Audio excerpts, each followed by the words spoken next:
สบายดีลูกค้าในที่สุดก็มาฮอดแล้วนี่คือลำโพงหุ้นไดเฮดซาวให้ทุกคนเดาราคาในใจแล้วสิมาเฉลยว่าเดาถูกบ่ตอนท้ายนี่คือลำโพงที่ให้กำลังขับ500วัตต์ทุกคน500วัตต์หุ้นไดเฮดซาวเดี๋ยวแอดจะมาหมุนให้เบิ่งเป็นบอดี้เป็นหนังทั้งหุ้มทั้งหน่วยงามๆแบบนี้เลยทุกคนและจะมีกาโลโก้หุ้นไดของแท้ 100% นะทุกคนและพิเศษรุ่นนี้จะมาพร้อมกับไม้ร้อย2อันเป็นกาหุ้นไดงามๆแบบนี้กาหุ้นไดงามๆแบบนี้เนาะเป็นไม้และเป็นไม้สากแบตได้นี่พิเศษอยู่บนนี้สากแบตได้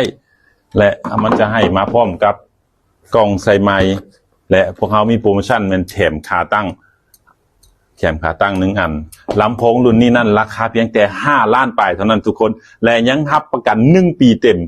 ต่างแขวงเก็บปลายทางได้จ่ายผ่อนได้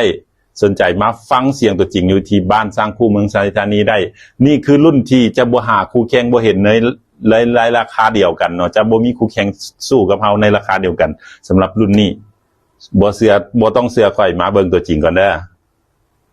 ก็ติดตาม TikTok หาเฮาไว้เพื่อซอกหาหาเฮาง่ายเด้อ